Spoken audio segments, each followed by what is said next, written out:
જિગીશા પટેલ પર થયેલા હુમલા અંગે આપના ધારાસભ્યો ગોપાલ ઇટાલિયા અને ચૈતર વસાવાએ પોતપોતાની પ્રતિક્રિયાઓ આપી છે।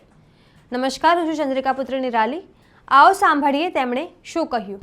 25મી ફેબ્રુઆરી 2026 નો વિધાનસભાનો દિવસ। દોસ્તો, આજે ખૂબ જ દુઃખ સાથે જણાવવું પડે છે કે જ્યારથી આમ આદમી પાર્ટી ગુજરાતભરના લોકોના દિલમાં જગ્યા મેળવી રહી છે, આમ જનતા, સામાન્ય માણસ, છેવાડાના લોકો આમ આદમી પાર્ટીને આશીર્વાદ આપીને, પ્રેમ આપીને પાર્ટીને મજબૂત બનાવી રહ્યા છે, એ બાબત બીજેપીથી જોવાતી નથી। આમ આદમી પાર્ટી ગુજરાતમાં મજબૂત બની રહી છે, એનાથી ભાજપના પેટમાં નકલી તેલ રેડાય છે અને એટલે ગુંડાગીર્દી ઉપર ઉતરી આવ્યા છે।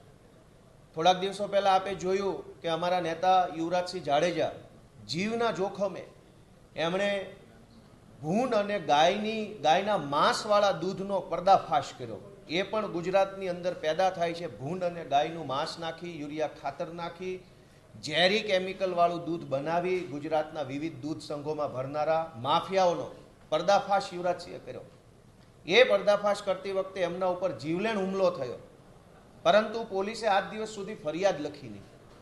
જે કામ ગુજરાતની સરકારે કરવાનું હોય, જે કામ સરકારના વિભાગે કરવાનું હોય, એ કામ તો યુવરાજસિંહ કરી રહ્યા છે।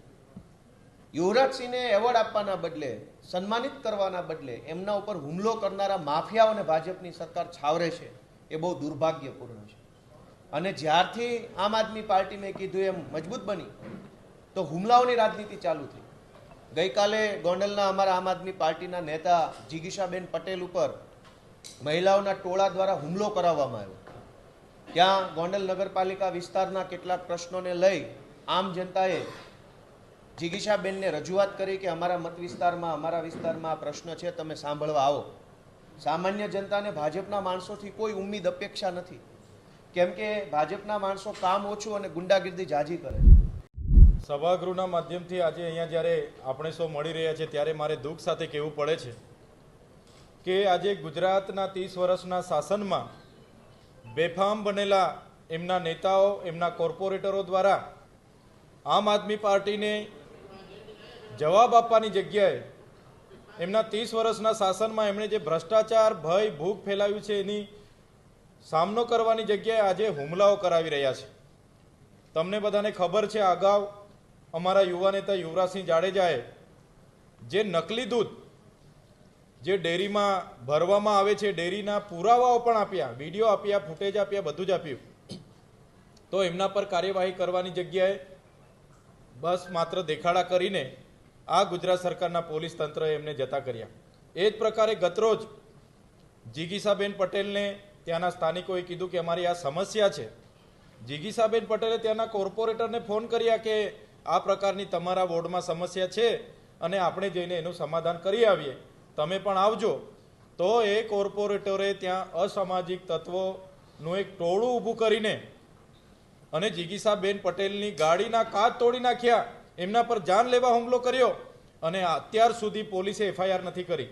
જિગીશાબેન સારવાર હેઠળ છે, તો પોલીસ કોની રાહ જુએ છે?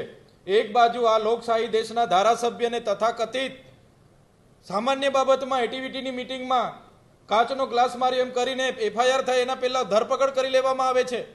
એક ધારાસભ્ય તરીકે અમને તથાકથિત કેસોમાં ખોટી એફઆઈઆરોને અંતર્ગત અમને 80 દિવસથી વધારે જેલમાં રાખવામાં આવે છે।